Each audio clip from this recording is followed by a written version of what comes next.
What up, everybody? This is RPT coming at you with a really quick video. I'm really tired. I'm about to go to sleep, but I thought I might as well go make this video because I don't think I'm gonna be able to make it tomorrow. I've got MLB 2K12 today for the Xbox 360, and just wanted to show you a few impressions of what I got from the game. I didn't get to play it for long because my account got suspended because I have something wrong with my payment method. So, turn this fan off. Yeah, and I haven't been able to make videos because this side of my mouth, I don't know what's wrong. It's like I'm not even kidding. It's like I have cancer. I would have made a video earlier, but I don't know what's wrong with me. I have to get a root canal, and it doesn't feel just like teeth. It feels like death. But I'm just gonna make this kind of quick. From the game looks not too much different than last year's. I played last year's for about a month and got really bored of it. None of us like 2K12. I mean the 2K series just as a whole. Personally, the best baseball game for me was the MVP baseball games back in, like, I think the last year was '05. That was probably my favorite sports game ever. Either that or one of the NCAAs. But I mean, it's kind of boring. It's kind of slow paced. The one thing that is a difference from last year, I played one game, so this is just coming off of one game because my account got suspended. But coming from one game, it was alright. It was kind of hard to hit, but I mean, that's gonna take time to get used to. I did a fantasy draft. There's some new features in the game. There is the fantasy draft and the franchise mode look a lot more organized. One thing is, like, every time you hit the ball and the fielder fields it, it takes him a pretty good while to, like, get his feet set and throw the ball, and that's kind of really awkward looking. If you get the game and play it, you'll know what I'm talking about. It's kind of hard to throw a curveball. I think they need to do a little update about the way you pitch, because it's kind of freaking hard. Every time I threw a curveball, it would go all out of whack. But for the most part, I haven't seen any glitches, so that's one of the good things. I haven't played really anything much. Just wanted to give you like a general thing of what I saw for the first day. Nothing too bad.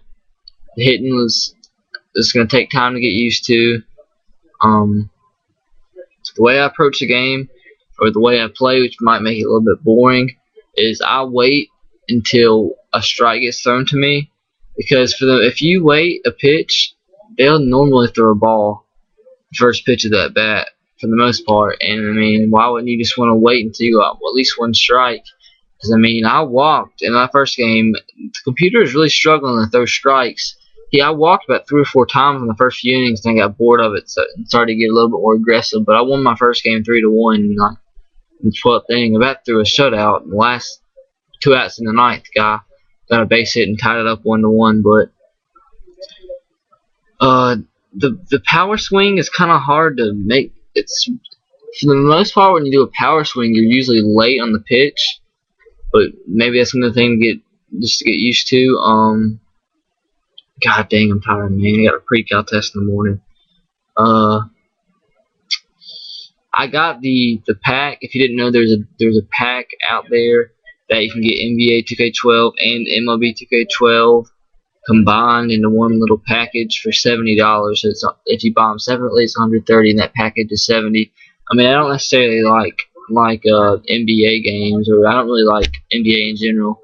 I like kind of like college basketball, but I don't like NBA. But I mean, heck, that's saving $50 given to you right there, basically. So went ahead and got that for $10 more. But like I said, the game doesn't seem like it has that many glitches. They need to fix the smoothness of the fielding. The announcing, the commentating sounded a little bit repetitive. John Kruk kept saying the same stuff over and over again. That's the high country boy cheese. They said it about 10 times. The curve, it's kind of hard to throw a curve. Hitting, if you're playing with a guy that has under 50 power hitting, don't do a power swing. It's hard to, like, I only had like 9 hits because I power swing with a good guy, with a power hitter until 2 strikes, and then a contact hit with him unless it's a 3-2 full count. But if it's a guy that doesn't normally hits about maybe 5 home runs a year, 10 home runs a year, I normally just power swing for the first pitch, and then I contact swing. Like I had Jamie Carroll, if you know who that is. He's a utility third baseman for the Rockies, I believe. I think he might, I don't know, but had 2 hits in the first 5 innings. He's like one of the only guys I used contact swing with, and that kind of learned on how to do that the rest of the game. But franchise mode looks alright. The screens, the game menu looks a lot better than last year.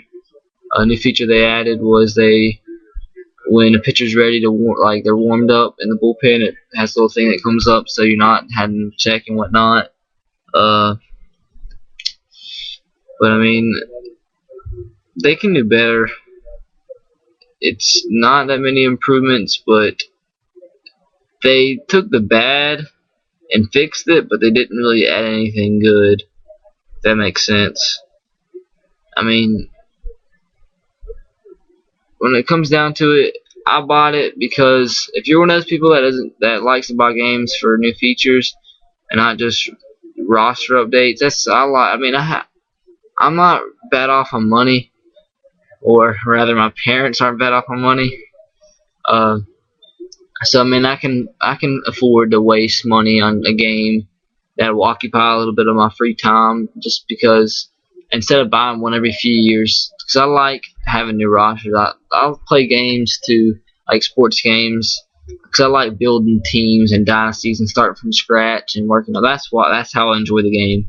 So that's why I buy the game every year. But if you're one of those guys that want to change and want to have fun and just play it to play it for the sports game it is, and I'd consider renting it. Not sure about going and spending $60 on it. Well, I mean, if you like NBA, that sports thing is something you might want to. That sports pack is something you might want to consider, because that's $130 worth of games for $70. So if you're going that way, I'd say maybe go ahead and buy it. But if you just want the MLB and you want to test it out, just go ahead and rent it. Don't go ahead and waste your $70 on it. For some of you, it might not be worth it. But I mean, if I had to give it from that one game, if I had to give it a 1 out of 10, I'd give it a 7. So I really wish Xbox had the MLB The Show. But guys, I gotta go to sleep. It's 11:30 at night. Got a pre-cal test tomorrow. Hopefully I didn't bore you. Just want to give you a little overview of that game, if anybody's interested. And I'm gonna be making an Alabama spring preview video soon. If this isn't hurting tomorrow, I might have to go to church. I'll probably make it this weekend because my girlfriend's going out of town. And maybe a Red Sox video and a Titans draft video. So be looking out for that. And roll Tide, go Sox, and go Titans to you. Have a nice night.